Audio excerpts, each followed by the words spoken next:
नमस्कार दोस्तों, कैसे हैं आप सभी। उम्मीद है कि आप सभी अच्छे होंगे, स्वस्थ होंगे, मस्त होंगे। अभी तक हम लोग 3 क्लासेस टीचिंग एप्टीट्यूड का समाप्त कर चुके हैं। ठीक है, ये हमारा है चौथा चैप्टर। ठीक है, ये हमारा क्या है, चौथा चैप्टर है। अभी तक हम लोग 3 चैप्टर को समाप्त कर चुके हैं। यानी कि शिक्षा के प्रति दृष्टिकोण के, यानी कि इसी का भाग हम लोग देख रहे हैं। ठीक है, 3 चैप्टर मतलब कि अलग अलग नहीं, इसी का अंदर में जो जो पॉइंट रहते हैं उसी को हम लोग विस्तार में, ऐसा मैंने आपको पहले भी बताया, ऐसा यूट्यूब में कहीं पे भी इतना डिटेल में फाउंडेशन क्लासेस कहीं पे उपलब्ध नहीं है। ठीक है, सारे लोग पेड क्लासेस बेच रहे हैं, लेकिन मैंने सोचा क्यों ना, जब कहीं पे उपलब्ध नहीं है तो मैं भी क्यों ना इस चीज़ को स्टार्ट करूँ। ठीक है, इसलिए मैंने स्टार्ट कर दिया। और इससे पहले 3 वीडियो अपलोड है, आप जाके देख लीजिएगा। प्लेलिस्ट में ऐड है, प्लेलिस्ट आपको डिस्क्रिप्शन में दिख जाएगा। ठीक है, वहाँ से आप देख लीजिएगा। पूरा A to Z theory detail वे में, क्लासेस लंबा हो कोई दिक्कत नहीं, 1-1 घंटे का क्लासेस चलती है हमारी, पार्ट बाय पार्ट हर एक चीज़ मैं सारा डिटेल वे में, ठीक है, आपको सारी चीज़ें बता रहा हूँ। ठीक है, ये अंदर की देखिए, शिक्षा के प्रति दृष्टिकोण में ही ये अंदर की कुछ है पॉइंट, और भी है लेकिन मैं 2-4 ही लिख के रखा हूँ, क्योंकि इतना इसी में आपको हटाना है ना सारी चीज़ें। चलिए अब हम लोग स्टार्ट करते हैं। ठीक है, आज हमारा चौथा क्लास है और आप लोगों को मालूम होगा कि इसका जो PDF है, ठीक है, PDF लेने के लिए आपको क्या करना पड़ेगा, टेलीग्राम चैनल से जुड़ना होगा। और टेलीग्राम चैनल का लिंक मैं आपको डिस्क्रिप्शन में दे दूंगा। ठीक है, फ्री PDF के नाम से वहाँ पे जुड़ के आप लोग PDF को ले सकते हैं। ठीक है, क्योंकि PDF को तैयार करने में काफ़ी ज़्यादा टाइम लगता है और सारी चीज़ों 2-3 बुकों से यानी कि इकट्ठा करना पड़ता है हर एक चीज़ को, और सारा व्यवस्थित ढंग से, ताकि आपको समझ में आ सके। ठीक है, चलिए हम लोग कल कहाँ तक थे, यहाँ तक थे, नेहरू का जो विचार है। ठीक है, यानी कि नेहरू जो पंडित जवाहरलाल नेहरू जी है, उनका विचार क्या था, हम लोग यहाँ तक थे। ठीक है, चलिए अब हम लोग आगे बढ़ते हैं। ठीक है, शिक्षा की आवश्यकता एवं महत्व को निम्नलिखित बिंदुओं में स्पष्ट किया जा सकता है। यानी कि शिक्षा के जो महत्व है, ठीक है, कौन कौन से बिंदु है, मुख्य यहाँ से क्वेश्चन बनने की संभावना रहती है। कौन कौन से बिंदु है जिससे शिक्षा के महत्व को समझा जा सके। ठीक है, चलिए और स्पष्ट किया जा सके। चलिए मैं बताता हूँ। देखिए, पहला है आपका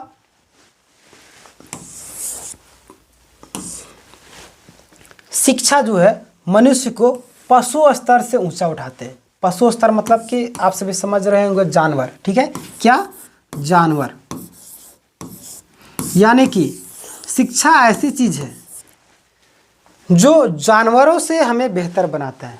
ठीक है, यानी कि शिक्षा, अगर हम लोग शिक्षा ग्रहण करते हैं तो हमारे पास क्या, सोचने समझने तर्क शक्ति, हमारे पास वो रीजनिंग कैपेसिटी आ जाती है। यानी हमें अच्छाई बुराई में फ़र्क पड़ जाता है। ठीक है, तो यानी कि जानवरों से पशु स्तर मतलब कि जानवर से बेहतर ज़िंदगी, यानी कि उससे ऊंचा उठ जाते हैं हम लोग। ठीक है, चलिए अगला पॉइंट है आपका क्या, शिक्षा अज्ञान का उन्मूलन करती है। ठीक है, यानी कि शिक्षा ऐसी चीज़ है, ठीक है, शिक्षा ऐसी चीज़ है जो अज्ञान को ज्ञान की ओर ले जाती है। ठीक है, यानी कि हमारे पास जानकारी बहुत कम होता है शुरू में।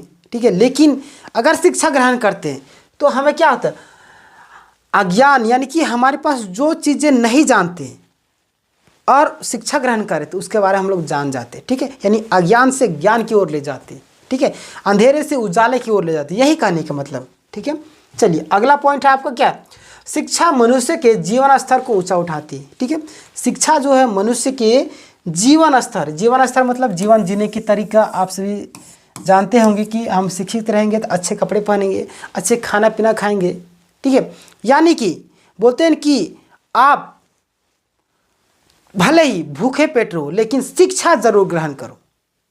ठीक है, एक नारा काफ़ी तेजी से वायरल हुआ था कि आधी रोटी खाएंगे फिर भी स्कूल जाएंगे, आधी रोटी खाएंगे फिर भी स्कूल जाएंगे। यानी कि शिक्षा ऐसा, बोलते हैं एक और कहावत मैं आपको बताता हूँ, शिक्षा वो शेरनी का दूध है जो पिएगा वो दहाड़ेगा। ये बहुत ही प्रचलित कहावत है। ठीक है, यानी कि शिक्षा वो शेरनी का दूध है जो पिएगा वो दहाड़ेगा। यानी कि शिक्षा ही मनुष्य के जीवन स्तर को ऊंचा उठाती है, यानी कि हम जीवन जीने की तरीका को डेवलप करते हैं, अलग सोसाइटी हम लोग बनाते हैं। ठीक है, शुरू में देखिए आदि मानव थे, वो क्या कहते, पत्थर से आग जलाए, आज देखिए लेटर से आग जला रहे, गैस से आग जला रहे, आज मारते हैं माचिस फास्फोरस से आग जला रहे। ये हमारा क्या शिक्षा के द्वारा आया। ठीक है, ये सारी चीज़ मैं आपको डिटेल में समझा रहा हूँ, उम्मीद है कि आप लोग समझ पा रहे होंगे। ठीक है, शिक्षा मनुष्य को दास्ता और शोषण से मुक्ति दिलाती। बहुत बड़ी बात बोल दी गई है यहाँ पे, यानी कि शिक्षा क्या है, दास्ता यानी कि दास, गुलामी। ठीक है, गुलामी, गुलामी, शोषण, अत्याचार इसको बोल सकते हैं। ठीक है, अत्याचार यानी कि अत्याचार लिखा गया देखिए कुछ कुछ मिस्टेक होगा, आप लोग मेकअप कर लीजिएगा। ठीक है, देखिए शिक्षा मनुष्य को यानी कि दास्त क्या बोलते हैं, गुलामी, गुलामी जीवन से, शोषण से। आप सभी को मालूम होगा कि दलितों को किस तरीके से शोषण किया गया था। मतलब घड़ा टांगा जाता था थूकने के लिए, और पीछे पीछे झाड़ू बांधा जाता था, पीछे झाड़ू, ताकि जब चले तो पीछे झाड़ू लगते आए, यानी कि रास्ता साफ होते आए। इस तरीके से स्वर्ण वर्ग के जो लोग थे किस तरीके से शोषण किए। ठीक है, आज वो आरक्षण का विरोध करते हैं। मान लिया जाए किसी व्यक्ति को 100 साल पहले कलम पकड़ा गया और आज किसी व्यक्ति को कलम पकड़ाया जा रहा है, तो क्या कौन व्यक्ति पढ़ने में तेज रहेगा, कौन व्यक्ति आगे रहेगा? बुद्धि तर्क में 100 साल पहले वाला ना। अभी दूसरा एग्जाम्पल देता हूँ, जो आज मैं कलम पकड़ा हूँ, आज आप कलम पकड़े हैं, आज आप शिक्षक बने हैं, और आने वाले दिनों में 2 साल 4 साल के बाद कोई और व्यक्ति कलम पकड़ता है, तो आप उससे ज़्यादा बुद्धिमान रहेंगे, या आने वाले जो 2-4 साल के बाद कलम पकड़ता है वो बुद्धिमान, आप ना बुद्धिमान। उसी तरीके से हुआ, स्वर्ण वर्ग जो थे वो लोग कलम पहले पकड़ लेते, वो बुद्धि दिमाग ज़्यादा लगाते थे। अब जो अशूद्र बोलते, शूद्र बोलते थे ना, मतलब दास की तरह, उसे गुलाम की तरह बना के रखते थे, हांडी टांग जाते थे, पीछे झाड़ू बांधते थे, ये शोषण। तो आज बाबा साहब अम्बेडकर की कृपा है कि हम लोग इतना आज़ाद तरीके से, आज हम लोग किसी के शोषण में नहीं है, हम लोग एक क्या स्वतंत्र हैं। बाबा साहब की कृपा है कि आज हम लोग मुक्त हुए इस गुलामी से।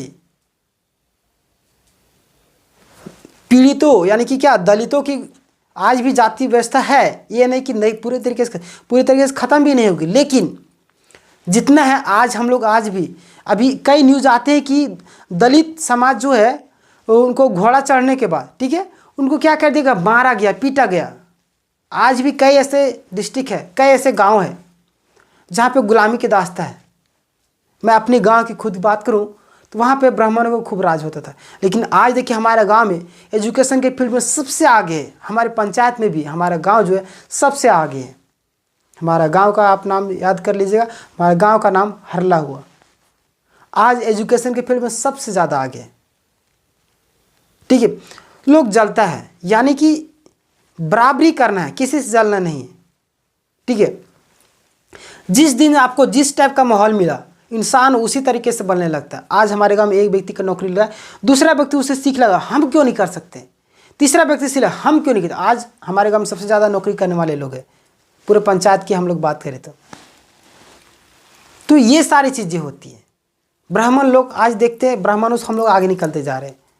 मैं किसी के भावना को ठेस नहीं पहुँचाना चाहता, लेकिन सभी लोग एक जैसे नहीं रहते हैं। ठीक है, लेकिन कुछ लोग ऐसे रहे तुच्छ मानसिकता के वाले लोग हैं, जो लोग चाहते हैं कि नहीं हमारे से पीछे ही रहे, वो क्यों आगे निकलेगा। ठीक है, लेकिन आप लोग एक शिक्षक की भूमिका निभाएंगे, जाति पाति से आपको अलग हट के बात करना होगा। ठीक है, तो मैं यहाँ पे कहाँ पे था, शोषण से मुक्ति दिलाती, यानी कि हमारे पास शिक्षा हुआ, आज हम अपने अधिकार को जानते हैं, तो हमारे कोई उंगली नहीं उठा पाएगा। पहले लोग पुलिस से डरते थे, अधिकारी से डरते थे, आज हमारे पास एजुकेशन है, हम डरते नहीं हैं। ठीक है, यानी कि आपके पास अगर एजुकेशन रहेगा, आपको डरा धमका नहीं सकता है। मान लीजिए आपके पास नहीं दिखते कि गरीब लोगों को और चूसा जाता खून, पैसे पुलिस अधिकारी हो या कोई हो ठगते रहते हैं, एजुकेशन नहीं होता है, उनको मालूम नहीं कि हमारा अधिकार क्या है। अधिकार होना बहुत, यानी कि हम अगर शिक्षित रहेंगे तो हमारे पास अधिकार रहेगा। ठीक है, ज़्यादा लंबा मैं नहीं करूँगा। ठीक है, आप लोग को पढ़ाना भी है, उम्मीद है कि आप लोग समझ रहे हैं। शोषण मुक्ति से हमें अधिकार दिलाता है। ठीक है, शिक्षा मनुष्य का बौद्धिक विकास करती है। बौद्धिक विकास यानी कि बुद्धि, हमारा दिमाग, हर एक चीज़ों का विकास करती है। ठीक है, अगला आपका शिक्षा मनुष्य की मानवीय गुणों का विकास करती है। मानवीय मतलब कि मनुष्य, मनुष्य, मानवीय मतलब मनुष्य, यानी कि हमारे पास क्या होगा, दया की भावना, दया की भावना।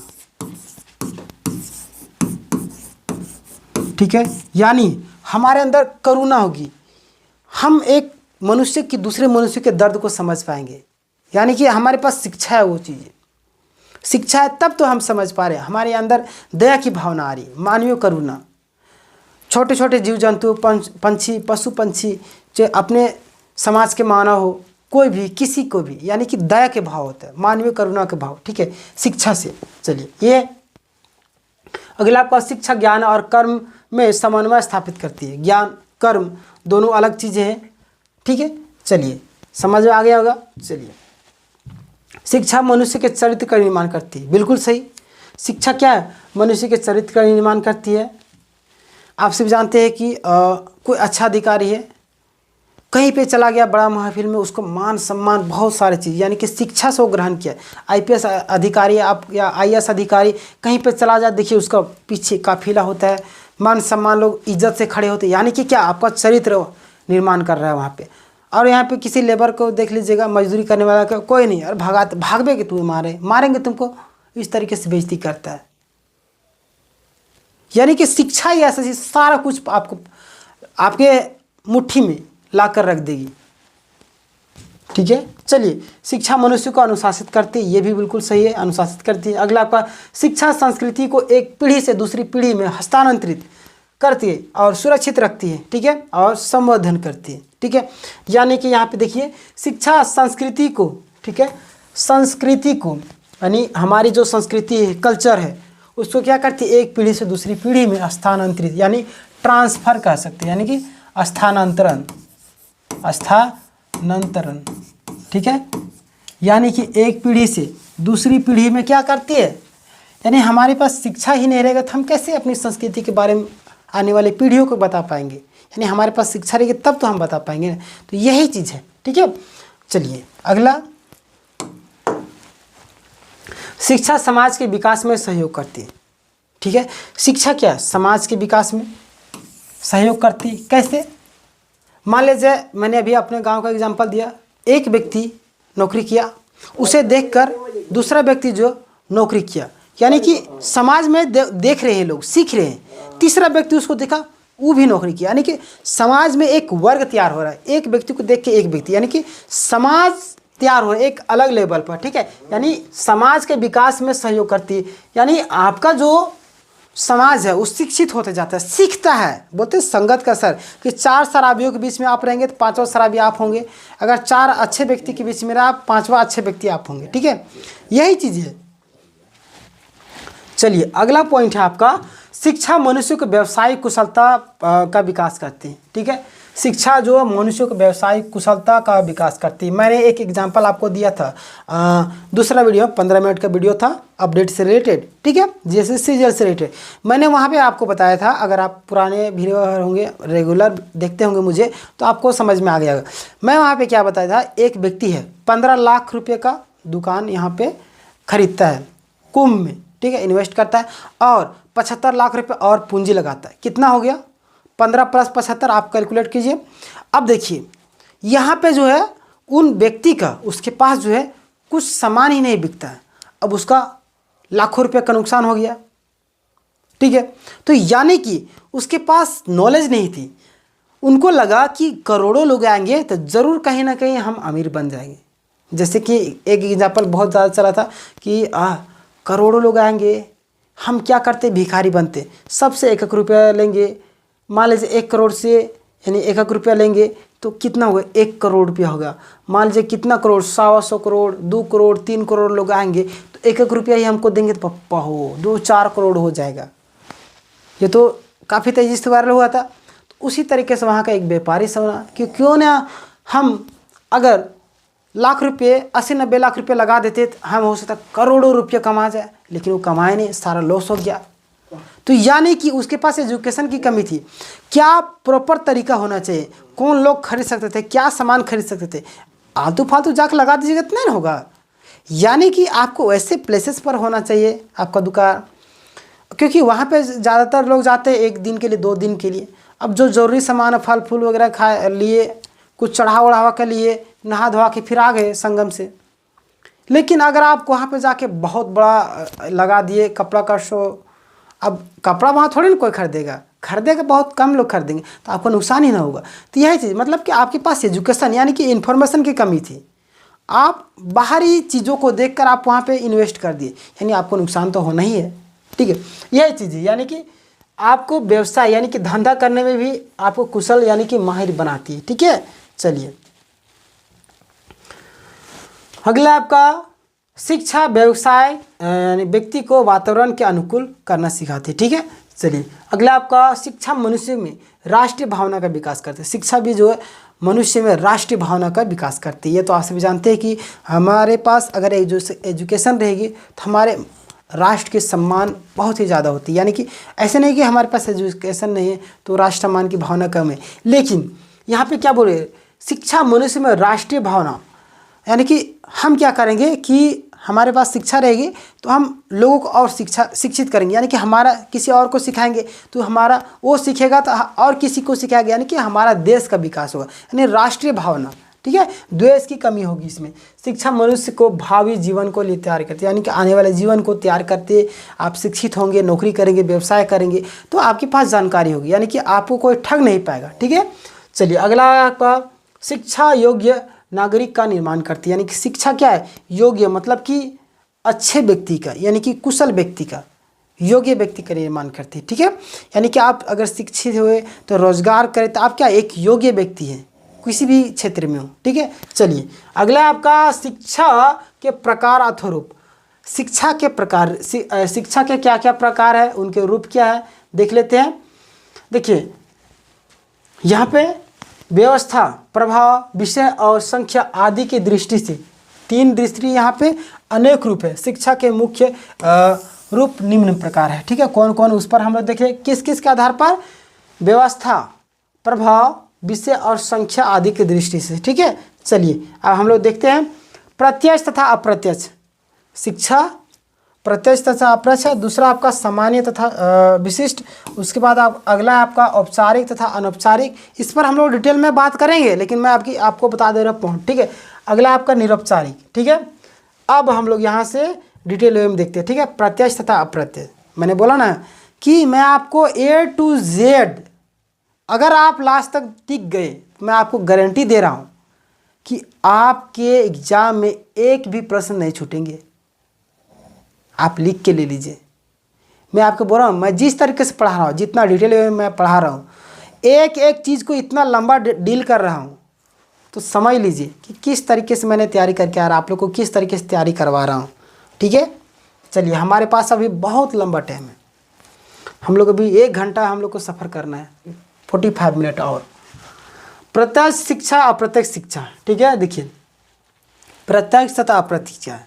ठीक है, देखिए प्रत्यक्ष शिक्षा, प्रत्यक्ष शिक्षा शिक्षक के ज्ञान, आचरण और शिक्षण कौशल पर निर्भर करती है। ठीक है, प्रत्यक्ष शिक्षा किन किन चीज़ों पर निर्भर करती है, देखिए ज्ञान यानी कि हमारे पास कितना ज्ञान है, ये प्रत्यक्ष शिक्षा हो गया। ठीक है, आचरण हमारा व्यवहार कैसा है, ये आपका प्रत्यक्ष शिक्षक हो गया। ठीक है, शिक्षण कौशल पर निर्भर करती है। ठीक है, इस प्रकार की शिक्षा में शिक्षक अपने ज्ञान, आचरण, दर्शन और व्यवहार से बालक को प्रभावित करता है। बालक शिक्षक के संपर्क में और रहता है और उसके व्यक्तित्व से प्रभावित होता है।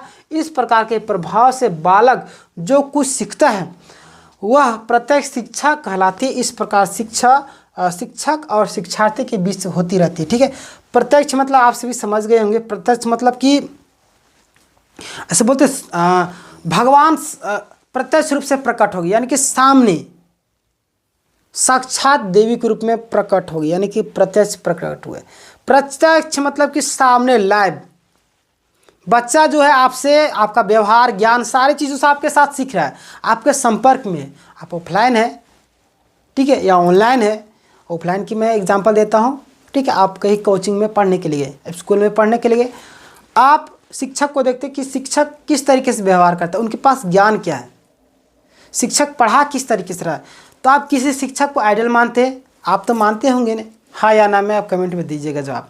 आप मानते हैं तो आप उस आइडल शिक्षक के गुण, व्यवहार, उनके बाल कटिंग, हेयर कटिंग, उनके व्यवहार, हर एक चीज़ को कॉपी करते हैं। ये आपका प्रत्यक्ष हो गया, ठीक है। अब मैं अप्रत्यक्ष की ओर चलता हूँ, यानी कि उनका व्यवहार, हर एक चीज़ आप कॉपी करते हैं, ये आपका प्रत्यक्ष हो जाता है, ठीक है। उनसे सीखते हैं आप, ठीक है। अगर गलत व्यवहार करेगा शिक्षक तो आप गलत ही नहीं सीखिएगा। देखिए अब हम लोग चलते हैं अप्रत्यक्ष की ओर, ठीक है। अप्रत्यक्ष शिक्षा। अप्रत्यक्ष शिक्षा क्या है? अप्रत्यक्ष की अगर हम लोग बात करें तो प्रत्यक्ष नहीं होता, ठीक है। कैसे, आपको डिटेल में बताते हैं आपको। अप्रत्यक्ष शिक्षा में अप्रत्यक्ष साधनों का प्रयोग से बालक प्रभावित किया जाता है, ठीक है। इस प्रकार की शिक्षा किसी निश्चित उद्देश्य को लेकर नहीं दी जाती, ठीक है। यानी कि आपका जो उद्देश्य पाठ्यक्रम पर आधारित नहीं होगा, ठीक है। आपका जो उद्देश्य होगा पाठ्यक्रम पर आधारित नहीं होगा, यानी कि आपको हिस्ट्री नहीं पढ़ना है, रीजनिंग नहीं पढ़ना है, यानी किसी विशेष चीज़ को लेकर आधारित नहीं होगा, ठीक है। ये कहने का मतलब है। प्रत्यक्ष, अप्रत्यक्ष मतलब कि दूसरा चीज़ सीखना, पाठ्यक्रम से अलग हट के सीखना, ठीक है। चलिए अगला अब हम देखते हैं, लेकिन फिर भी उसका प्रभाव बालक पर पड़ता है, वह कुछ न कुछ सीखता है। इस प्रकार अप्रत्यक्ष या परोक्ष रूप से सीखा जाने वाला ज्ञान है, ठीक है। अप्रत्यक्ष शिक्षा है, इस प्रकार की शिक्षा में किसी प्रकार का विधि विधान या नियोजन नहीं होता। इसका लाभ यह है कि इसमें बालक को अपनी इच्छा अनुसार बढ़ने की स्वतंत्रता होती है, लेकिन इसमें दोष यह है कि इसमें बालक को जो कुछ सीखता है वो अव्यवस्थित होता है, ठीक है।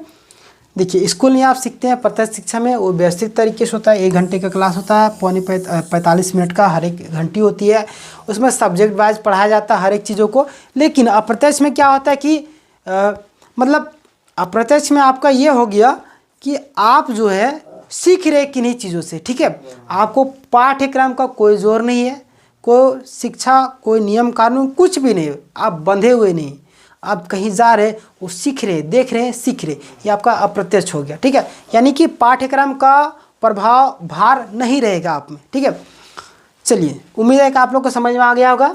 अगला पॉइंट हम लोग देखते हैं, सामान्य तथा विशिष्ट शिक्षा, ठीक है। अगला पॉइंट क्या हमारा, सामान्य तथा विशिष्ट शिक्षा। ये क्या है सामान्य तथा विशिष्ट? सामान्य शिक्षा के उदार शिक्षा भी कहा जा सकता है। क्या सामान्य शिक्षा को क्या कहा जा सकता है? उदार शिक्षा, ठीक है। उदार मतलब कि साधारण स्वभाव वाला, ठीक है। चलिए सामान्य शिक्षा का वह शिक्षा, यानी कि सामान्य शिक्षा वह शिक्षा है जो बालक को सामान्य जीवन के लिए तैयार करती है, यानी कि नॉर्मल जीवन, सादा जीवन जीने के लिए तैयार करती है, ठीक है। चलिए इस शिक्षा का उद्देश्य बालक को किसी व्यवसाय या उद्देश्य के लिए तैयार ना करना होता है। सामान्य जीवन यानी कि आपको, जैसे मान लीजिए ITI कर रहे हैं, आप इंजीनियरिंग कर रहे हैं, ये आपका उद्देश्य है, व्यवसाय के लिए आप कर रहे हैं, ठीक है। ये आपका सामान्य शिक्षा में नहीं आएगा, आपका औद्योगिक शिक्षा यानी कि प्रत्यक्ष शिक्षा में आएगा, ठीक है। लेकिन अगर सामान्य शिक्षा की अगर हम लोग बात करें तो इसमें व्यवसाय को लेकर कुछ भी तैयारी नहीं करवाए थे, ठीक है। और जीवन के हर एक क्षेत्र में विषय सामान्य ज्ञान प्रदान करते हैं। इसके द्वारा बालक की सामान्य बुद्धि तीव्र होती है और उसका जो दृष्टिकोण व्यापक होता है, ठीक है। और उसमें व्यवहार कुशलता आती है और उसके व्यक्तित्व का विकास होता है, यानी कि डेवलपमेंट। सामान्य शिक्षा मुख्य दोष यह है कि यह बालक के किसी व्यवसाय विशेष के लिए तैयार नहीं करता है। सामान्य मतलब ही आप यहाँ पे समझ रहे होंगे, ठीक है। कहाँ पे सामान्य? यहाँ सामान्य मतलब आप समझ रहे होंगे साधारण, ठीक है। सामान्य मतलब साधारण, ऐसी शिक्षा जहाँ पे कोई ज़बरदस्ती नहीं है, आप आराम से रहिए, कोई फोर्स नहीं, ना किताबी ना किसी व्यवसाय से रिलेटेड किसी भी चीज़ ना, सामान्य। यानी इसमें भी आप सीखते हैं लेकिन किसी भी व्यावसायिक तरीके से आपको जोड़ा नहीं जाएगा, बांधा नहीं जाएगा, आपको फोर्स नहीं किया जाएगा, ठीक है। इसका दोष में यहाँ से क्वेश्चन पूछा जाता है कि सामान्य शिक्षा में क्या दोष है, ऑप्शन क्या रहेगा, व्यवसायिक शिक्षा, और भी 3-4 ऑप्शन रहेंगे, उसमें से आपको क्या करना है, किसी भी व्यवसाय के लिए आपको तैयार नहीं करता है। ठीक है, चलिए ये आपका बहुत बड़ा दोष है। चलिए अगला आपका विशिष्ट शिक्षा। विशिष्ट शिक्षा क्या है, विशिष्ट शिक्षा जिसमें व्यवसायिक शिक्षा भी कहा जा सकता है। विशिष्ट मतलब एक निश्चित क्षेत्र में जाना, इंजीनियरिंग करना, बीटेक करना, डिप्लोमा हो गया, और भी बीएड करना, ये क्या निश्चित। बीएड आप क्यों किए, ठीक है, सीटेट जेटेट आपने क्यों क्वालिफाई किया, शिक्षक बनने के लिए।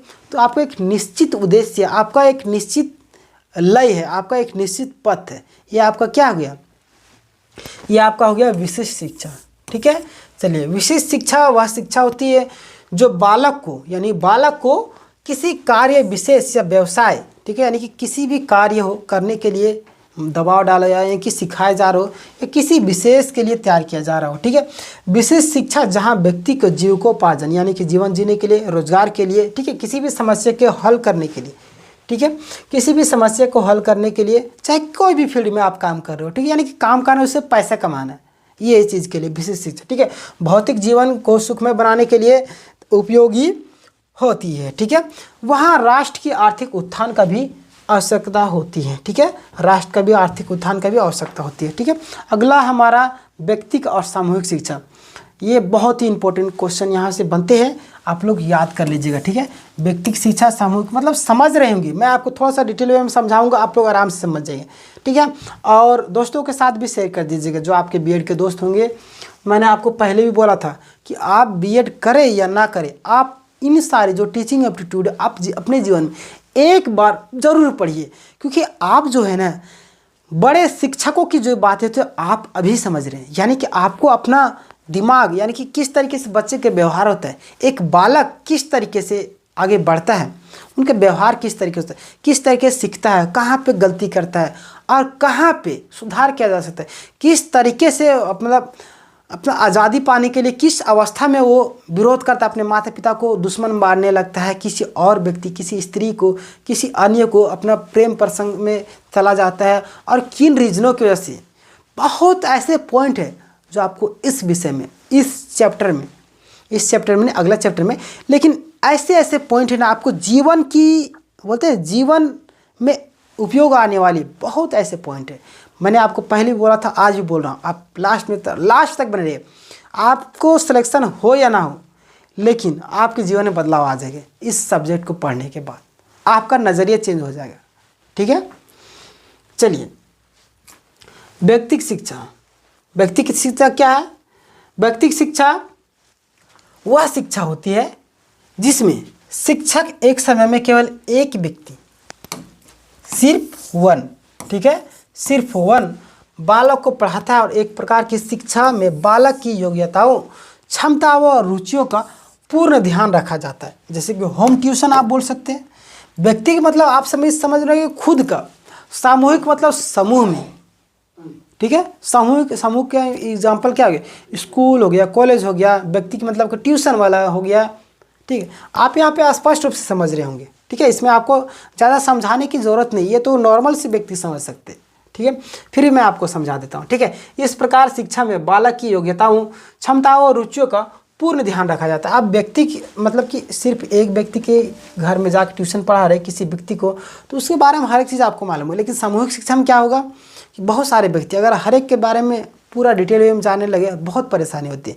लेकिन व्यक्तिगत शिक्षा में क्या होगा कि आप उस व्यक्ति विशेष को ही पढ़ा रहे, और उनको जो भी गलती हो रहा है आप बता रहे, उनको क्या कमी, किस तरीके से समझाया जाए, आपको समझ में आ जाता है। ठीक है, यानी उसके बारे में बहुत सारी चीज़ें आप जान जाते हैं।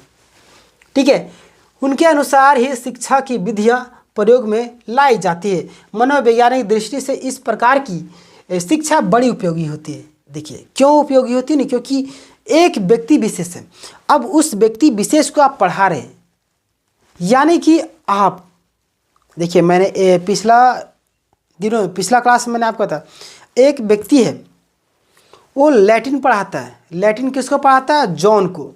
अब यहाँ पे लैटिन भाषा जानना से ज़्यादा ज़रूरी हो जाता है कि जॉन के बारे में जानना, यानी कि बच्चे को किस तरीके से समझ में आता है, इसीलिए मैं व्यक्ति विशेष मतलब यहाँ पे किसी एक व्यक्ति को समझा रहे हैं, ठीक है। यानी उस व्यक्ति के बारे में हमको बहुत सारी चीज़ें जानना होता है और वहाँ पे कोई तो है नहीं, यानी कि उसके बारे में हर एक चीज़ जान जाती है और उसको किस तरीके से समझ में आता है, कहाँ पे वो फंसता है। ये बहुत बेनिफिट वाला और उसमें क्या होता है, बहुत ही ज़्यादा लाभकारी होता है और बच्चा समझता भी है, ठीक है। इसलिए आप सब जानते हो कि होम ट्यूशन बहुत चलता है शहरों में, गाँव में तो नहीं चलता है लेकिन शहर में बहुत चलता है, ठीक है। चलिए आगे बढ़ते हैं हम लोग। मनोवैज्ञानिक दृष्टि से इस प्रकार की शिक्षा बहुत ही उपयोगी है क्योंकि इसमें व्यक्तिगत विभिन्नताओं के आधार पर बालक को शिक्षा दी जाती है, लेकिन इस प्रकार की शिक्षा में बालक को सामाजिक गुणों का विकास नहीं होता। एकदम करेक्ट पॉइंट, यहाँ पे क्वेश्चन बनने की संभावना है, ठीक है। VIP करके इसको नोट डाउन कर लीजिए। क्यों? व्यक्तिगत शिक्षा में क्या दोष है, व्यक्तिगत शिक्षा में क्या गुण है, ये 2 क्वेश्चन बन सकते हैं। व्यक्तिगत शिक्षा में गुण क्या है कि व्यक्ति विशेष बहुत अच्छी तरीके से समझ सकते हैं और लाभकारी होता है, बच्चे को अच्छे तरीके से समझा सकते हैं, कोई दूसरा व्यक्ति है नहीं वहाँ पे। अब यहाँ पे दोष क्या है कि बालक जो है सिर्फ और सिर्फ अकेले पढ़ रहा है, उसको समाज का बारे में नॉलेज नहीं आ रहा है, उसको सामाजिक जीवन किस तरीके से जीना है बालकों के साथ में समाज में, उसको सामाजिक जीवन के बारे में मतलब कि उसका जो सामाजिक विकास है, कोग्निटिव डेवलपमेंट, सामाजिक विकास जो है वो हो ही नहीं पा रहा है। इसलिए सामाजिक स्कूल क्यों भेजा जाता है बच्चों को? सामाजिक विकास के लिए। का खा गा घा ABCD 1 2 3 वो तो बाद की बात है, लेकिन वहाँ पे सामाजिक, यहाँ पर रहने खेलने कूदने का। KG क्लास में बच्चे देखिए LKG UKG आज पता नहीं नर्सरी तरसरी बहुत सारा है, वहाँ पे बच्चों को क्यों भेजा जाता है? खेलने के लिए, सीखने के लिए, वहाँ पे बच्चों के साथ मिलने के लिए। क्या घर में चॉकलेट नहीं खा सकता है? लेकिन वहाँ पे जाने के बाद वहाँ पे देखता है बच्चा, सीखता है, सामाजिक व्यवहार वहाँ पे सीखता है, ठीक है। तो व्यक्तिगत शिक्षा में दोष क्या है? आप सामाजिक विकास से दूर हो जाते हैं, ठीक है। मोस्ट इंपॉर्टेंट क्वेश्चन बनेंगे तो याद कर लीजिएगा, ठीक है। चलिए हम लोग आगे बढ़ते हैं।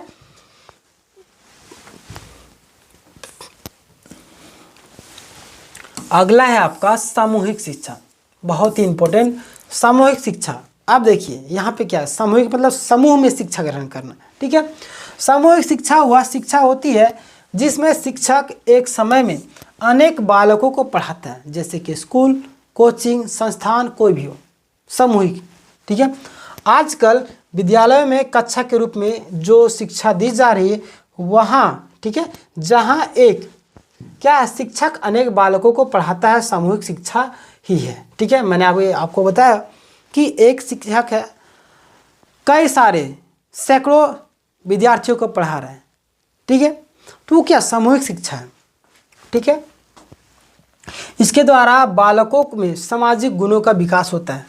यहाँ पे सामाजिक गुणों का विकास मतलब आप समझ रहे कि समाज में जीने का शैली, समाज के साथ व्यवहार करने का शैली, क्योंकि वहाँ पे अच्छे लोग भी है, बुरे लोग भी है। तो आप वहाँ पे अच्छी चीज़ें भी सीख रहे हैं, बुरी भी चीज़ सीख रहे हैं, लेकिन वहाँ पे बैलेंस बनाने का तरीका भी आप सीख रहे हैं, ठीक है। यानी कि समाज में चलने का तरीका, ठीक है, वो सारी चीज़ें सीख रहे हैं, ठीक है। चलिए आगे बढ़ते हैं। देखिए मैं एग्जाम्पल एक और देता हूँ कि एक बालक था, ठीक है, जिसको हर एक चीज़ पूर्ति किया गया, हर एक, बोलने से पहले माता पिता ला के रख देते थे। बेटा साइकिल मांगा, मोटरसाइकिल ला के दे दिए। बेटा मोटरसाइकिल मांग रहा था, कार ला के दे दिए। कार मांगा तो हवाई जहाज़ दे दिए। हवाई जहाज़ ज़्यादा हो गया हवाई जहाज़ की मैंने बात करने का, ठीक है। देखिए बात है कि जो चीज़ मांगा बच्चा, हर एक चीज़ ला के माता पिता दे दिए, लेकिन एक दिन क्या होता है, वो जो है बच्चे की शादी करवा दी जाती है, ठीक है। जब शादी करवा दी जाती है तो उसकी बीवी आती है, ठीक है। अब जो है बच्चा तो कमा नहीं रहा था, माता पिता से ही सारा पैसा वगैरह मांगता है, पैसा वगैरह, ठीक है। अब उनके पिताजी बोलते हैं कि बेटा तुम कुछ काम करो, ठीक है, शादी ब्याह हो गया तो कैसे जीवन चलाएगा। तो वो जो व्यक्ति है बोलता है कि पापा करेंगे ना, फिर पापा उसको पैसे दे देता है। अब देखिए पापा के पास जो भी पैसे वैसे थे, पेंशन वेंशन का, तो सब खत्म होने लगता है। अब ऐश मौज कर रहा था वो बच्चा, कुछ किया नहीं अपने जीवन में, हर एक चीज़ उसको मिल गया आवश्यकता से पहले। अब देखिए मामला यहाँ पे कहाँ पे फंस जाता है कि एक दिन उसका पिताजी बोलते हैं कि पैसा थोड़ा कम है बेटा, अब है नहीं हमारे पास पैसा, ठीक है। अब तुम कोशिश करो कि कमाओ और जीविका यापन करो और हम लोग को भी चलाओ, परिवार चलाओ। अब जो बेटा गुस्सा आता है, हमको पैसा नहीं देगा, उसको मारने पीटने लगा, बहुत मारा, मार मार के मोरा दिया माता पिता को। बताइए, यानी कि उस बच्चे को ना, यानी कि जैसे होता है ना कि अगर बच्चा हर एक चीज़ में जिद कर रहा, आप पूरी कर रहे हैं, मेरा कहने का मकसद आप समझिए, हर एक चीज़ जिद कर रहा है बच्चा, आप हर एक चीज़ पूरी कर दे रहे हैं, यानी आप गलत कर रहे हैं। बच्चे को एहसास दिलाना चाहिए आपको, ठीक है। यानी कि आप बच्चे को बताइए कि हर एक चीज़ आप मांगोगे, हर एक चीज़ हम नहीं ला के दे सकते। बच्चे को एहसास होना है कि माँ बाप के पास जो चीज़ रहेगी वही चीज़ देंगे, चाहे दोस्त हो, भाई हो, कोई भी हो, उस चीज़ को उसको एहसास दिलाइए। यानी कि अगर उस बच्चे को एहसास दिलाया गया होता कि बेटा पैसा इतना आसानी से नहीं आता है, कमाई करो, तो वो बच्चा अपने माता पिता को नहीं मारता। लेकिन देखिए आज ये हाल है कि मैंने कई ऐसे वीडियो देखा जो बेड से अपने माता पिता को पीट रहे थे। मतलब संस्कार, बड़े बड़े नौकरी कर लिया। मैंने एक और एग्जांपल आपको देता हूँ, 4 बेटे थे, ठीक है, चारों को अलग अलग जगह पे नौकरी ले गया, सरकारी नौकरी में, और माता पिता को वृद्धाश्रम में छोड़ दिया। यानी आपने अपने बेटों को वो मोरल साइंस, नैतिक शिक्षा दिया ही नहीं। आपने तो हर एक चीज़, पैसे प्राइवेट स्कूलों में हर एक करोड़ों रुपया खर्चा कर दिए, नौकरी लग गया बेटों का। जो बेटा लोग अपने माता पिता को छोड़ के आश्रम में छोड़ के चले गए, ठीक है, और उसके माता पिता भूखे मर रहे हैं।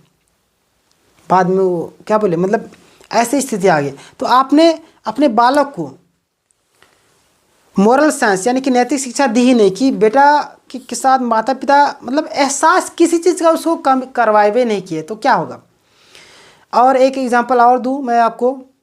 एक व्यक्ति थे, मैंने अपनी आंखों से लैब देखा हूँ, 2024 की बात है। एक व्यक्ति थे मार्केटिंग ऑफिसर, ठीक है, बहुत ही मतलब रईस टाइप के, काफ़ी ज़्यादा महल जैसा घर बनाए और अपने बेटे को, ठीक है, बाहर में पढ़ाए हमेशा।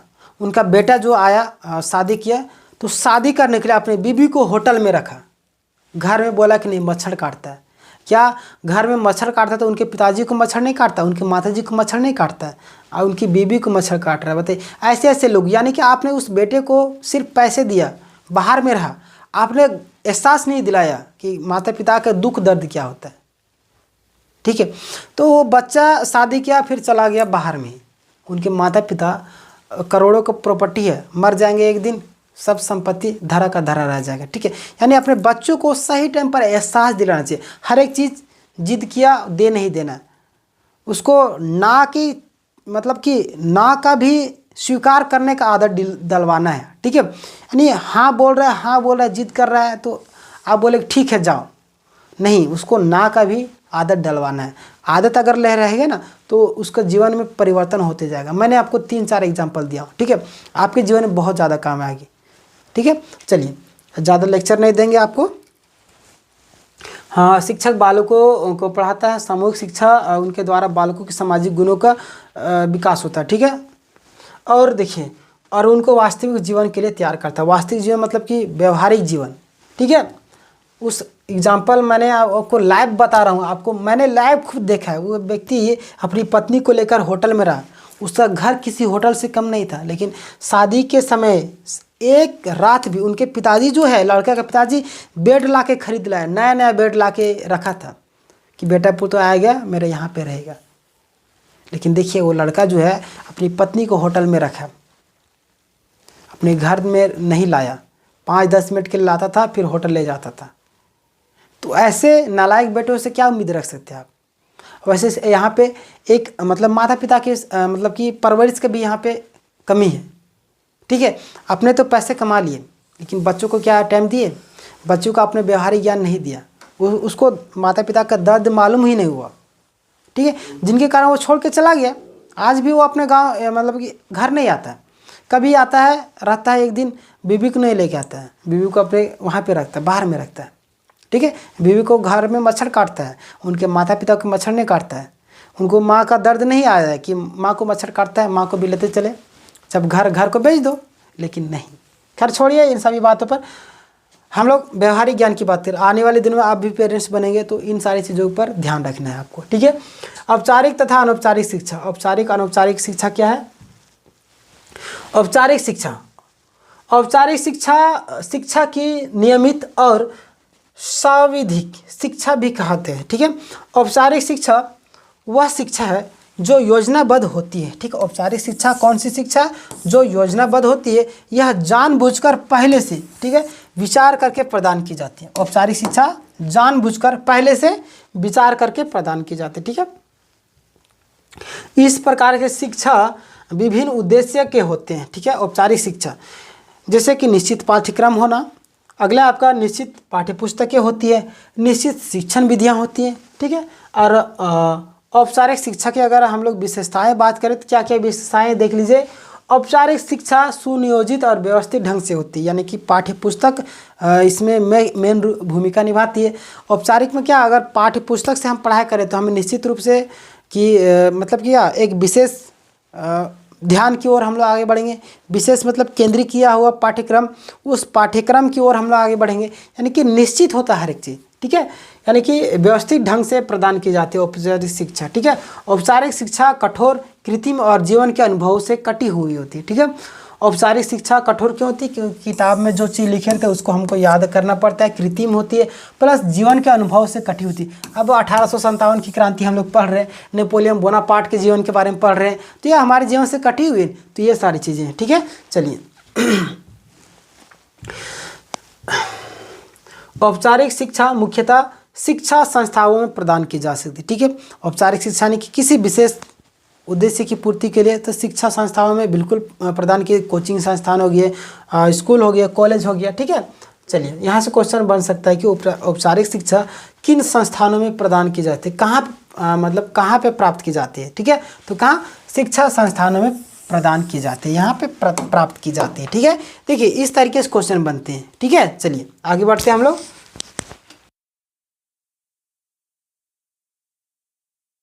देखिए औपचारिक शिक्षा पूर्व निर्धारित लक्ष्यों को ध्यान में रखकर बनाई जाती है, ठीक है। औपचारिक शिक्षा जो पूर्व निर्धारित, यानी किताब में जो चैप्टर है उसी को हम लोग को पढ़ना होता है, ठीक है। चलिए आगे बढ़ते हैं हम लोग। अगला आपका औपचारिक शिक्षा का एक निश्चित पाठ्यक्रम होता है जिससे निश्चित अवधि में निश्चित स्थान पर पूरा करना होता है। औपचारिक शिक्षा का निश्चित पाठ्यक्रम होता है। मान लिया 10th का आप सिलेबस पढ़ रहे थे, 10th का सिलेबस पूरी कंप्लीट करने पड़ेगी, और जब तक आप कंप्लीट नहीं कीजिएगा क्वेश्चन आ जाएगा एग्जाम में, कैसे पढ़िएगा, ठीक है। तो यही चीज़ें होती है, ठीक है। निश्चित समय में पूरा होता है, निश्चित स्थान पर पूरा होता है, ठीक है। स्कूल कॉलेज जाते हैं तो निश्चित स्थान में कॉलेज स्कूल होता है ना। औपचारिक शिक्षा का सामान्यतः परीक्षा उत्तीर्ण करने की दृष्टि से ग्रहण किए जाते हैं। मैंने अभी बताया ना आपको, औपचारिक शिक्षा जो परीक्षा को यानी कि उत्तीर्ण करने की दृष्टि से 10th का एग्जाम कर रहे हैं, 12th का कर रहे हैं, ग्रेजुएशन कर रहे हैं, BA कर रहे हैं, MA कर रहे हैं, डिप्लोमा कर रहे हैं, ITI कर रहे हैं, IIT कर रहे हैं, कुछ भी कर रहे हैं, निश्चित उद्देश्य है ना परीक्षा को पास करना, ठीक है। चलिए आगे बढ़ते हैं। अगला आपका औपचारिक शिक्षा कष्टदायक होते हैं, बिल्कुल कष्टदायक, याद करना पड़ता है, हमें समझना पड़ता है, और इसमें व्यक्ति को बहुत परिश्रम करना पड़ता है, ये बिल्कुल सही है। औपचारिक शिक्षा तभी तक चलती है जब तक बालक किसी शिक्षण संस्थान में रहता है। यहाँ पे देखिए औपचारिक शिक्षा कब चलती है? जब शिक्षण संस्थान में रहता है, कॉलेज स्कूल, ठीक है। यानी कॉलेज स्कूल में निश्चित पाठ्यक्रम दिए जाते हैं, वहाँ याद करना पड़ता है आपको, ठीक है। तो वही औपचारिक शिक्षा हो गया आपका, ठीक है। और आप कहीं घूमने जा रहे हैं, उधर आप ग्रहण कर लिए शिक्षा, कहीं पे पुलिस चालान काट लिया, तो अब क्या औपचारिक शिक्षा नहीं, अनौपचारिक शिक्षा हो गया, ठीक है। चलते फिरते आप ज्ञान प्राप्त करें, वहाँ पे कोई प्रेशर नहीं, आप सीखिए या नहीं सीखिए, लेकिन यहाँ पे आपको सीखना पड़ेगा, क्वेश्चन आंसर आपको याद करना पड़ेगा, ठीक है। ये आपका शिक्षण संस्थानों में ही होता है, ठीक है। चलिए आगे बढ़ते हैं।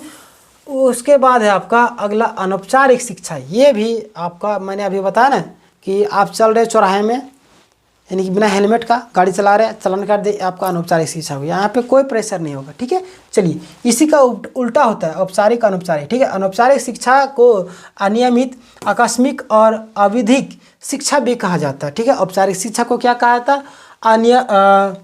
देखिए अनियमित यानी कोई भी नियम नहीं, कोई भी नियम नहीं, आकस्मिक मतलब अचानक से, ठीक है। अविधिक यानी कोई भी विधि नहीं काम करेगा, और अनौपचारिक शिक्षा वह शिक्षा होती है जो अनायास मतलब अपने आप, ठीक है। आकस्मिक मतलब अचानक से, स्वाभाविक मतलब स्वभाव रूप से प्राप्त होती है, ठीक है। यह शिक्षा जानबूझकर पहले से विचार करके नहीं दी जाती, ठीक है।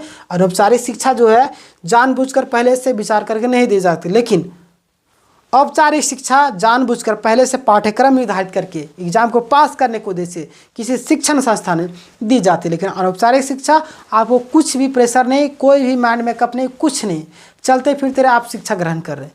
कोई बच्चा कुछ बोल दिया, वहाँ से आप कुछ चीज़ें सीख लिए, वो भी आपका अनौपचारिक शिक्षा के अंतर्गत में आ गया, ठीक है।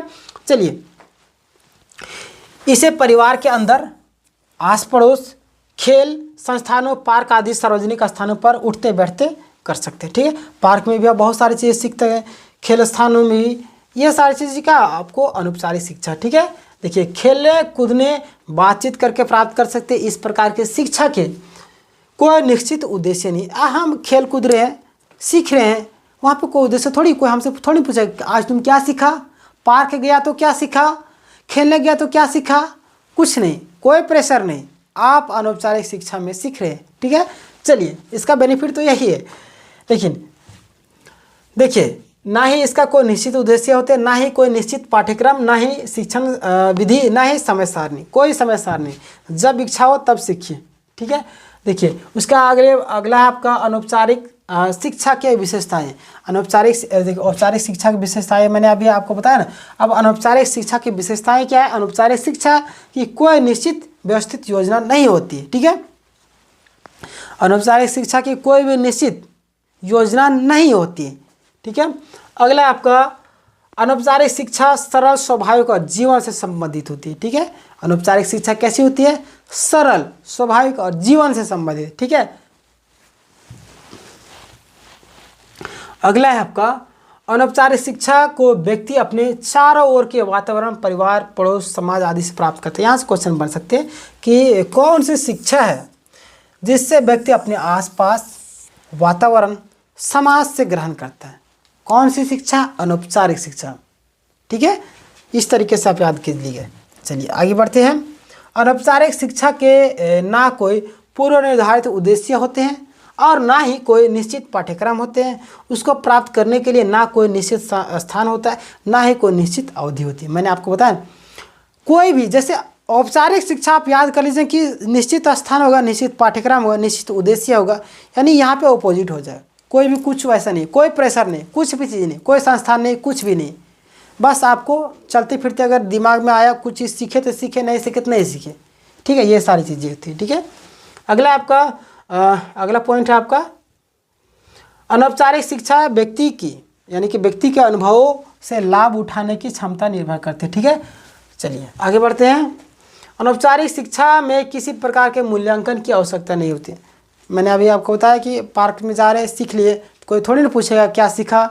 आपको इधर गए घूमने के लिए, वहाँ पे कुछ बातें सीख लिए तो कोई थोड़ी ना पूछेगा घूमने गया तो क्या सीखा, कोई प्रेशर नहीं, ठीक है। चलिए अगला आपका अनौपचारिक शिक्षा कष्ट साध्य ना सुखद और मनोरंजनकारी होता है, ठीक है। अनौपचारिक शिक्षा क्या? कष्ट यानी कि दुख दर्द, ठीक है। दुख दर्द सहने वाला नहीं होगा, बल्कि सुखद यानी कि सुख और मनोरंजन यानी कि मज़ा आने वाला होता है, ठीक है। अब चलते फिरते आपको दुख दर्द थोड़ी ना, मज़ा आ रहा है, घूम रहे, देख रहे, सीख रहे हैं, तो ये आपका अनौपचारिक शिक्षा, ठीक है। उम्मीद है आप लोग को समझ में आ रही होगी। तो वीडियो को लाइक कर दीजिएगा, लाइक नहीं किया हो तो। अनौपचारिक शिक्षा जीवन पर्यंत चलने वाली प्रक्रिया है। देखिए यहाँ से मुख्य रूप से इंपॉर्टेंट क्वेश्चन बनेंगे, कौन सी शिक्षा है जो जीवन पर्यंत चलने वाली प्रक्रिया है? अनौपचारिक शिक्षा जीवन पर्यंत चलने वाली प्रक्रिया है। कौन सी शिक्षा? अनौपचारिक शिक्षा, ठीक है, जहाँ पे कोई प्रेशर नहीं, कोई स्पेसिफिक स्थान नहीं, ठीक है। चलिए उम्मीद है आप लोग समझ रहे होंगे। अगला आपका अनौपचारिक शिक्षा व्यक्तिगत और सामाजिक जीवन में समन्वय स्थापित करती है, ठीक है। चलिए आगे देखते हैं। अनौपचारिक शिक्षा व्यक्ति के सर्वांगीण विकास में सहायक करती है, यानी कि सब कुछ विकास में मतलब करती है। अगला आपका निरौपचारिक शिक्षा, ठीक है। निरौपचारिक शिक्षा क्या है, इस पर हम लोग देखते हैं। निरौपचारिक शिक्षा औपचारिक और अनौपचारिक शिक्षा के मध्यम होती है, ठीक है। देखिए एक हो गया आपका औपचारिक, जहाँ पे विशेष स्थान, विशेष वस्तु, मतलब कि विशेष निश्चित उद्देश्य के लिए। अनौपचारिक मतलब कोई भी प्रेशर नहीं, कहीं पे कोई स्थान नहीं। ठीक है, उम्मीद है आप लोग समझ गए होंगे। औपचारिक शिक्षा मतलब प्रेशर रहता है, कष्टदायक होता है। अनौपचारिक शिक्षा कोई कष्ट है, मनोरंजक होता है। ठीक है, अगला आपका देखिए, निरौपचारिक शिक्षा औपचारिक और अनौपचारिक दोनों के मध्य में होती है। निरौपचारिक शिक्षा क्या है, इसको देख लीजिए। औपचारिक शिक्षा पूर्ण रूप से नियंत्रणकारी होती है, यानी कि कंट्रोल में होता है। औपचारिक शिक्षा पाठ्यक्रम आधारित होता है, नियंत्रण में होता है, परीक्षा पास करना होता है औपचारिक शिक्षा में। लेकिन जिससे शिक्षा के प्रत्येक पक्ष नियंत्रित होता है, इसमें विद्यालय प्रवेश, पाठ्यक्रम, शिक्षण विधि, अनुशासन, परीक्षा, आयु, योग्यता सभी नियंत्रित होती है। किसमें? औपचारिक शिक्षा में। ठीक है, जबकि अनौपचारिक शिक्षा में सभी कुछ होता है। ठीक है, इनमें कुछ विद्यालय होते हैं, ना कुछ पाठ्यक्रम होता है, ना ही कुछ होता है। मैंने आपको बताया ना कि औपचारिक शिक्षा में हर एक चीज़ होता है, नियंत्रित होता है, पाठ्यक्रम होता है और विद्यालय होते हैं, कष्टदायक होता है। अनौपचारिक में इसका अपोजिट होता है। ठीक है, लेकिन इधर देखिए निरौपचारिक शिक्षा क्या है, परीक्षा होती है। निरौपचारिक शिक्षा औपचारिक शिक्षा की तरह ना होते, यानी कि निरौपचारिक शिक्षा जो है औपचारिक शिक्षा की तरह ना तो पूर्ण नियंत्रित है। मैंने आपको बताया कोई भी शिक्षा निरौपचारिक मतलब आप समझ रहे होंगे, निरौपचारिक मतलब कि ना ही पूर्ण रूप से नियंत्रित है, ना ही अनौपचारिक शिक्षा की तरह पूर्ण रूप से अनियंत्रित है। ठीक है, और निरौपचारिक शिक्षा में नियंत्रण के साथ अनियंत्रण भी होती है। यहाँ पाठ्यक्रम और परीक्षा जैसे विषयों पर नियंत्रण नहीं होती है। ठीक है, यानी कि यहाँ पे स्पष्ट रूप से क्या कहा गया है, निरौपचारिक शिक्षा वे शिक्षा होती है जहाँ पे ना पाठ्यक्रम वगैरह सारी चीज़ होगी, लेकिन नियंत्रण नहीं होगी, प्रेशर नहीं होगा। ठीक है, देखिए निरौपचारिक शिक्षा में योजना तो बनाई जाती है और ज्ञान को व्यवस्थित रूप से प्रदान किया जाने का प्रयत्न भी किया जाता है, लेकिन इसमें औपचारिक शिक्षा जैसी कठोरता नहीं बरती जाती। ठीक है, इसमें सिखाया जाएगा, आपको मूल्यांकन किया जाएगा, लेकिन अगर आप चाहिएगा औपचारिक शिक्षा जैसा प्रेशर बना के नहीं, उद्देश्य के आप यानी किसी उद्देश्य की प्राप्ति के लिए उस तरीके से नहीं होता। ठीक है, यानी दोनों के मध्य ये सारी चीज़ें होती हैं। ठीक है, जैसे एक व्यक्ति पुरुष है, एक व्यक्ति स्त्री से, दोनों को मिलाकर क्या होगा, स्त्री पुरुष यानी कि किन्नर हो गया। इसी तरीके से निरौपचारिक शिक्षा हो गया। ठीक है, ना तो इसमें दबाव प्रेशर, ना ही इसमें खुला दिमाग वाला, बाकी दोनों को सम्मिश्रण है। मैंने आपको अच्छी तरीके से समझा दिया होगा, समझ गए होंगे आप लोग। लेकिन इसमें औपचारिक शिक्षा जैसी कठोरता नहीं होती है। निरौपचारिक शिक्षा में समय स्थान वही रह जाता है जो व्यक्ति के लिए क्या है, सुविधाजनक होता है। ठीक है, जिनमें व्यक्ति की यानी कि मानसिकता को ध्यान में रखकर शिक्षा के कार्य को किया जाता है। ठीक है, निरौपचारिक शिक्षा के प्रमुख विशेषताएं मैंने पॉइंट में आपको सारा चीज़ बता रहा हूँ, क्या है क्या नहीं है, फिर उसके विशेषताएं बता रहा हूँ। ठीक है, चलिए अभी हमारे पास 15 मिनट और टाइम बचा हुआ है। ठीक है, इसके द्वारा सीखने के नए अवसर प्राप्त होते हैं। किसके अनुसार? निरौपचारिक शिक्षा के अनुसार सीखने के नए अवसर प्राप्त होते हैं। सीखने के अवसर सभी क्षेत्र, साक्षरता, कृषि, व्यापार, समाज आदि सभी क्षेत्रों में होते हैं, क्योंकि इसमें प्रेशर भी नहीं ना आप खुले दिमाग के, दोनों का मिश्रण। ठीक है, इसका जो शिक्षा है सुविधा कोई भी सरकारी गैर सरकारी संस्था उपलब्ध करा सकती है। ठीक है, निरौपचारिक शिक्षा कोई भी सरकारी या गैर सरकारी संस्था करवा सकते हैं। ठीक है, यहाँ से क्वेश्चन बन सकता है, कौन सी शिक्षा को सरकारी अथवा गैर सरकारी दोनों संस्था उपलब्ध करवा सकती है? तो कौन सी शिक्षा को? निरौपचारिक शिक्षा को। ठीक है, चलिए अगला आपका, इस शिक्षा का उद्देश्य ज्ञान प्राप्ति हेतु और कौशल दोनों होते हैं। निरौपचारिक शिक्षा का उद्देश्य क्या होता है? ज्ञान की प्राप्ति और कौशल दोनों होते हैं। ठीक है, अगला का शिक्षा, यानी कि इस शिक्षा व्यवस्था में शिक्षा पूर्व निर्धारित पाठ्यक्रम और शिक्षण विधियों के अनुसार भी उपलब्ध कराई जाती है और समाचार पत्र, धार्मिक चर्चा परिवार के रूप में भी होते हैं। यानी कि निरौपचारिक मतलब कि दोनों का मिश्रण होता है। इसमें शिक्षा व्यवस्था पूर्व निर्धारित पाठ्यक्रम भी होता है और शिक्षण विधियों के अनुसार भी उपलब्ध कराए जाते हैं। ठीक है, और नॉर्मल भी होती है, समाचार पत्र हो गया, पारिवारिक में भी सीखने वाली चीज़ें होगी। ठीक है, चलिए आगे बढ़ते हैं। उम्मीद है आप लोग समझ रहे होंगे, ध्यान दे रहे होंगे। देखिए कुछ पॉइंट आप लिखते जाइए। ठीक है, और इसका PDF तो मैं दे ही दूंगा डिस्क्रिप्शन में।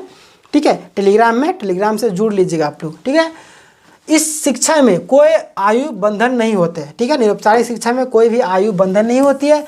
इसे किशोर, युवा, प्रौढ़, वृद्ध सभी को प्राप्त कर सकते हैं। ठीक है, मैंने बोला ना कि सबसे खुला, सबसे आसान निरौपचारिक शिक्षा, कोई प्रेशर नहीं है, कुछ भी नहीं, ठीक है। आराम से बूढ़ा बुजुर्ग बच्चे हर एक को सीख सकते हैं, ठीक है।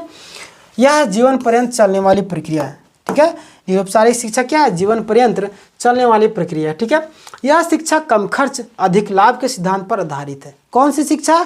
निरौपचारिक शिक्षा कम खर्च और किस सिद्धांत पर? लाभ के सिद्धांत पर आधारित है। यहाँ से क्वेश्चन बन सकते हैं कि कम खर्च पर कौन सी शिक्षा क्या है, मतलब कि आधारित है, तो निरौपचारिक शिक्षा बनेगा आपका, ठीक है। चलिए, इसमें स्वेच्छा का भाव प्रमुख होता है, ठीक है। यानी कि हमारा मन किया तो ठीक है, नहीं मन किया तो नहीं किया। चलिए, शिक्षा के कार्य, शिक्षा के कार्य क्या है? चलिए, इस पर हम लोग आगे बढ़ते हैं। शिक्षा के अनेक कार्य हैं, ठीक है, जिनमें हम निम्नलिखित 3 श्रेणियों में विभक्त कर सकते हैं। शिक्षा के 3 कार्य हैं, कौन कौन देखते हैं। पहला आपका व्यक्तिगत स्तर पर शिक्षा का कार्य, दूसरा आपका सामाजिक स्तर पर शिक्षा के कार्य, तीसरा आपका राष्ट्रीय स्तर पर शिक्षा के कार्य, ठीक है।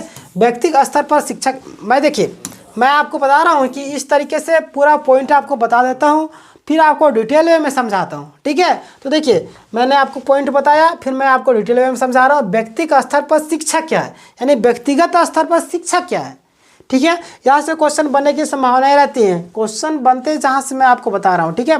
जैसे आप यहाँ पे देखिए, शिक्षा एक प्रमुख कार्य व्यक्ति का विकास करना, यानी कि शिक्षा का जो प्रमुख कार्य है किसी व्यक्ति का, व्यक्तिगत मतलब खुद, ठीक है, किसी व्यक्ति का विकास करना, इसके जीवन सुखमय, संपन्न और समृद्ध बनाने, या कि किसी व्यक्ति, माने मैं शिक्षा ग्रहण कर रहा हूँ तो मेरा उद्देश्य क्या?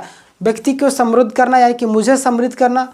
आपका उद्देश्य क्या है? आपको समृद्ध करना, आपके जीवन में जो भी उद्देश्य है उसको प्राप्त करना, ठीक है। ये उद्देश्य हो गया, ठीक है। चलिए, सुखमय बनाना, संपन्न, ये सारी चीज़ें। चलिए, विकास के संबंधित शिक्षा के कार्यों को निम्नलिखित बिंदुओं पर स्पष्ट किया जा सकता है, ठीक है। चलिए, जन्मजात शक्तियों का विकास बालक, ठीक है। आप थोड़ा सा यहाँ पे देखिए क्या है? जन्मजात शक्तियों का विकास, ठीक है। जन्मजात शक्तियों का विकास प्रेम, जिज्ञासा, कल्पना, आत्मसम्मान आदि मूल प्रवृत्तियों को लेकर पैदा होते, ठीक है। 1 मिनट रुक जाइए आप लोग।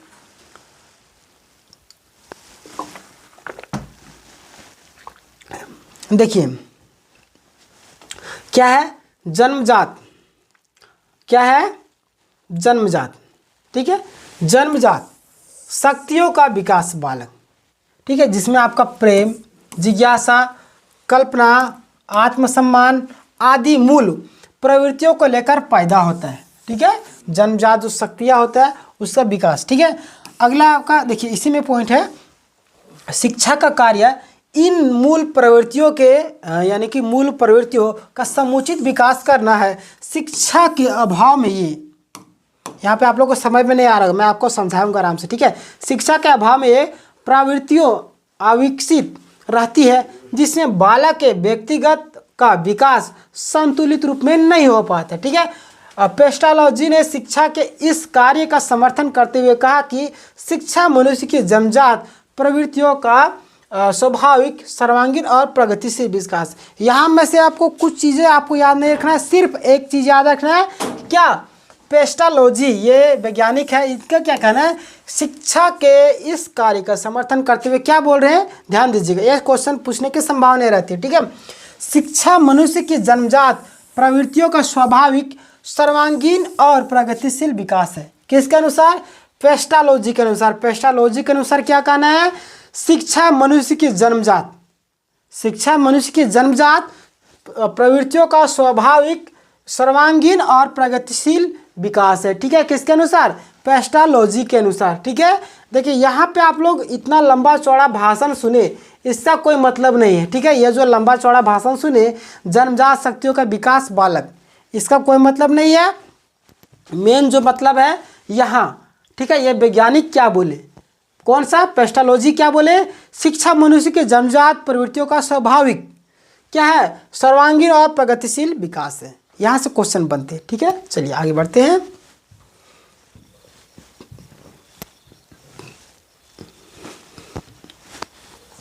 अगला आपका आवश्यकताओं की पूर्ति। आवश्यकताओं की पूर्ति क्या है? व्यक्तिगत शिक्षा की बात कर रहा हूँ हम लोग, ठीक है। आवश्यकताओं की पूर्ति, व्यक्ति के जीवन में जीवित रहते अपना विकास करने के लिए अनेक बातों की आवश्यकता होती है, ठीक है। अनेक बातों की आवश्यकता होती है। खाने के लिए रोटी, पहनने के लिए कपड़े, रहने के लिए मकान की आवश्यकता होती है। सामाजिक प्राणी होने के नाते समाज के व्यक्तियों के मधुर संपर्क रखने, समाज की कुरीतियों को दूर करने, समाज में सुधार करने की आवश्यकता होती है। शिक्षा का कार्य व्यक्ति के इन सभी व्यक्तित्व यानी व्यक्तिगत, सामाजिक, धार्मिक और मनोवैज्ञानिक आवश्यकताओं की पूर्ति करना मानव जीवन की शिक्षा का कार्य और महत्व को प्रतिपादित करते हुए स्वामी विवेकानंद ने कहा। अब ये पॉइंट आपको याद रखना है, बाकी बात कहानी याद नहीं रखना। शिक्षा का कार्य, ठीक है, शिक्षा क्या है? शिक्षा का कार्य यह पता लगाना है कि जीवन की समस्याओं को किस प्रकार हल किया जाए और अधनिसभ्य समाज का गहरा ध्यान इस बात पर लगा हुआ, ठीक है। यानी इनका क्या है, स्वामी विवेकानंद का क्या कहना है? शिक्षा का कार्य यह पता लगाना है कि जीवन के समस्याओं को किस प्रकार से हल किया जाए और यानी कि आधुनिक सभ्य समाज से गहरा प्रभाव ध्यान इस बात पर लगा हो। किसके अनुसार? किसके अनुसार है? स्वामी विवेकानंद के अनुसार। यहाँ पे क्या बोले हैं? इतना लंबा जो कहानी पड़ी वो कोई मतलब नहीं। आप एग्जाम पॉइंट व्यू से इंपॉर्टेंट है वही मैं आपको बता रहा हूँ, ठीक है। आवश्यकताओं की पूर्ति करना, ठीक है, व्यक्तिगत जीवन का, यानी कि हमें समाज में किस तरीके से रहना, समाज के साथ व्यवहार कैसे करना, ये सारी चीज़ें हो गई, ठीक है। चलिए, उनके संपर्क कैसे रखना, समाज की कुरीतियाँ दूर करने के लिए समाज के सुधार करने की आवश्यकता है, ये सारी चीज़ें। अगला आपका व्यक्तिगत का सर्वांगीण विकास, ठीक है, व्यक्तित्व का सर्वांगीण विकास।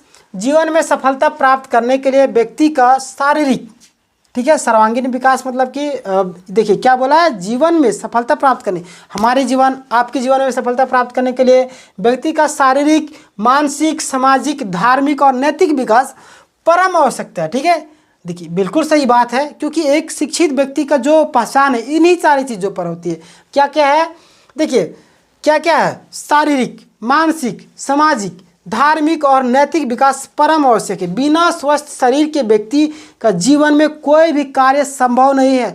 अगर मैं यहाँ पे स्वस्थ नहीं रहता तो मैं आपको क्या पढ़ा पाता? नहीं। अगर आप स्वस्थ नहीं रहते क्या आप यहाँ पे पढ़ पाते? नहीं।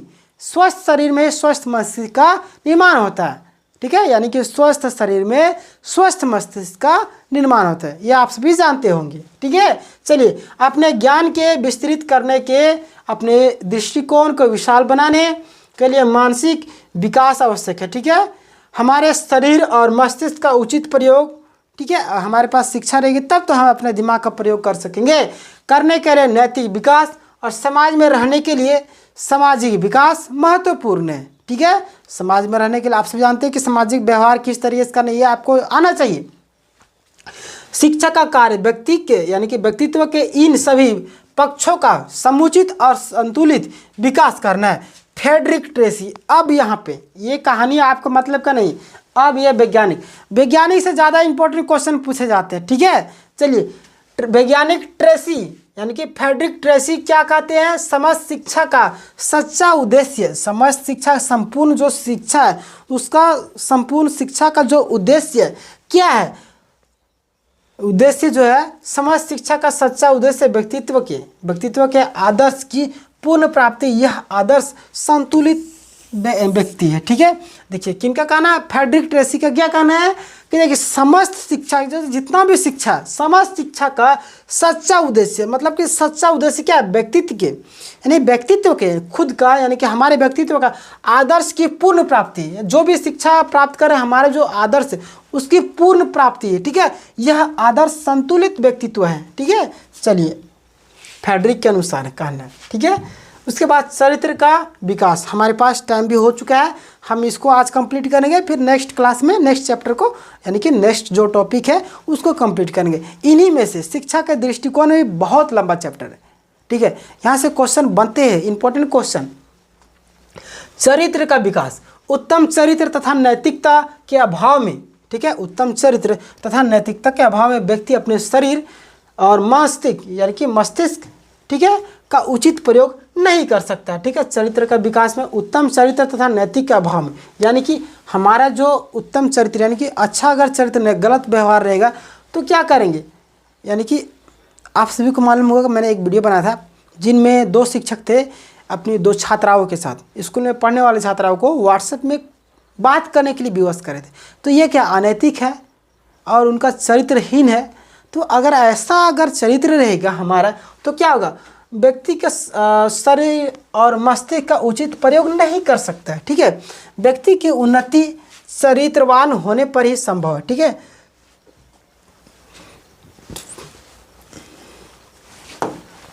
यानी कि मैंने आपको वीडियो बनाया था जिसमें से उन दोनों शिक्षकों को निलंबित कर दिया गया। यहाँ पे ये पॉइंट सटीक बैठा। क्यों?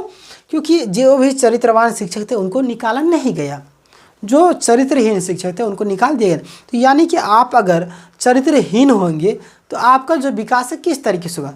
ठीक है, यानी कि आपको निकाल दिएगा, जेल भेज देगा उन शिक्षकों को। तो आप भी अगर शिक्षक बनने वाले हैं तो आप अपने जीवन में ये सारी गलतियां ना करें। ठीक है, क्योंकि आप जीवन से सीखिए, क्योंकि अगर इंसान गलती कर करके खुद से सीखने लगे तो वो कुछ भी ज़िंदगी में कुछ नहीं कर पाएगा, यानी कि अपने जीवन में 0.0 पॉइंट ही कुछ सीख पाएगा। ठीक है, यानी कि दूसरी की गलतियों को सीख रहे हैं, ये सबसे बुद्धिमान, सबसे सटीक जानकारी होती। कोई व्यक्ति गलती किया, उसकी गलती को हम सीख लिए। ठीक है, हम क्या करते, कोई व्यक्ति बुक लिखा, एक बुक 40 साल लिखने में लगा उसको, 40 साल की उसकी मेहनत को हमने 1 घंटे में पढ़ लिया, 1 दिन में पढ़ लिया, 2 दिन में पढ़ लिया। तो क्या हम दूसरी की गलतियों को, उनके अनुभव को, 40 साल का अनुभव को हम लोग क्या कर दें, सीखें। यानी 40 साल अगर हम अपना अनुभव में लगा दें तो पता चला कि ना अनुभव कर पाए ना जीवन जी पाए। यानी कि दूसरी की गलतियों से जो सीखता है वही सबसे बड़ा महान इंसान होता है। ठीक है, हाँ, हम लोग कहाँ थे, यानी कि क्या हो रहा है, व्यक्ति का उन्नति चरित्रवान होने पर ही संभव है। ठीक है, अगर वो चरित्रवान होता तो उन सारे शिक्षकों को स्कूल से नहीं निकाला जाता। ठीक है, आज के भौतिकवादी युग में तो जबकि चारों ओर छल कपट, घृणा, द्वेष, स्वार्थ का बोलबाला चारों तरफ, आप सभी जानते हैं कि स्वार्थ का बोलबाला है। जैसे सीजेल में देखिए किस तरीके से धांधली किया गया, जेपीएससी में आज तक चेयरमैन की नियुक्ति नहीं हुआ, सारे जगह पे धर्म का क्या बोले, भ्रष्ट लोग बैठे हुए हैं, धर्म में हो, शिक्षा में, हर एक जगह पे 35-35 लाख में सुने अफवाहें आई कि लोग जो क्या कर दिए, सीट में बेच दिए, खरीद लिए पैसों के बदौलत, जैसे सीजल में। ठीक है, तो ये चरित्रवान व्यक्तियों की महती आवश्यकता है। ठीक है, शिक्षा का एक प्रमुख कार्य व्यक्ति में चरित्र गुणों का विकास करना है। ठीक है, प्लेटो के अनुसार, अब यहाँ से आपका मुख्य पॉइंट, प्लेटो के अनुसार क्या है, प्लेटो के अनुसार शिक्षा का अंतिम उद्देश्य तथा कार्य मानव की प्रकृति तथा चरित्र को प्रशिक्षित करना है। ठीक है, यहाँ से इंपॉर्टेंट क्वेश्चन बन सकते हैं। ठीक है, देखिए प्लेटो के अनुसार क्या कहना है कि शिक्षा क्या है, अंतिम उद्देश्य, शिक्षा ग्रहण करने का हमारा जो अंतिम उद्देश्य है क्या है, मानव की प्रकृति चरित्र को प्रशिक्षित करना, हमारी प्रकृति हमारे चरित्र को प्रशिक्षित करना। ठीक है, तो हम लोग यहाँ तक आज देखें। अगला हम लोग देखेंगे जीवन के लिए तैयारी। ठीक है, जीवन के लिए तैयारी से हम लोग देखना स्टार्ट करेंगे और हम लोग आगे देखते रहेंगे। ठीक है, तो उम्मीद है आप लोग को सारी क्लासेस जो मैंने अभी करवाए समझ में आया होंगे। ठीक है, तो मैंने यहाँ तक आप लोग को पढ़ा दिया चरित्र का विकास, और इसका जो PDF है आपको टेलीग्राम में मिलेगा। टेलीग्राम से जुड़ने के लिए आप डिस्क्रिप्शन में लिंक देख सकते हैं, वहाँ से आप फ्री PDF के नाम से टेलीग्राम होगा, वहाँ आप टेलीग्राम में जुड़ जाइएगा, वहाँ पे आपको सारे क्लासेस के PDF मिलते हैं। ठीक है, और आप सभी को मालूम होगा कि इस चैनल में ऑनलाइन क्लासेस उपलब्ध कराए जाते हैं, मैथ, रीजनिंग, सारे जो भी GS है सारे क्लासेस हो रहे हैं, उन सब का भी PDF टॉप ज्ञान जी चैनल यानी कि टेलीग्राम चैनल में ही मिलेगा। तो चैनल यानी कि टॉप ज्ञान चैनल से आप लोग ज़रूर जुड़िएगा। ठीक है, बाकी बात चैनल में नहीं है तो चैनल को जरूर सब्सक्राइब कर लीजिएगा, बेल नोटिफिकेशन दबा के ऑल कर लीजिएगा, ताकि जब भी लाइव क्लासेस होंगी उसकी जो नोटिफिकेशन है सबसे पहले आप तक जाएगी। बाकी मैं थक गया हूँ और मिलेंगे नेक्स्ट क्लास में, क्योंकि 3-4 क्लासेस मैं रिकॉर्ड करता हूँ और सारा कंटेंट वगैरह तैयार करता हूँ, आप लोग के लिए इतना मेहनत करते हैं। अगर आप लोग को वीडियो पसंद आए तो वीडियो को लाइक ज़रूर कर दीजिएगा और कमेंट में राय बताइए कि कैसा लगा क्लास, और तैयारी करते रहिए, आपका ज़रूर सिलेक्शन होगा। मेहनत कीजिए, मेहनत के आगे सारे जो भी बोलते हैं ना कि मेहनत ऐसा करो ना। हाँ, एक चीज़ आप क्या बोलते हैं, मैं याद कर रहा हूँ, भूल रहा हूँ। ठीक है, हाँ, मेहनत इतनी खामोशी से करो कि सफलता शोर मचा दे। मेहनत इतनी खामोशी से करो, मेहनत इतनी खामोशी से करो कि सफलता शोर मचा दे। ठीक है, यानी मेहनत शांत से करना, सफलता शोर मचाएगी। ठीक है, बाकी बात मिलेंगे नेक्स्ट वीडियो में, तब तक के लिए धन्यवाद, अपना ख्याल रखिएगा। जय हिंद, जय भारत।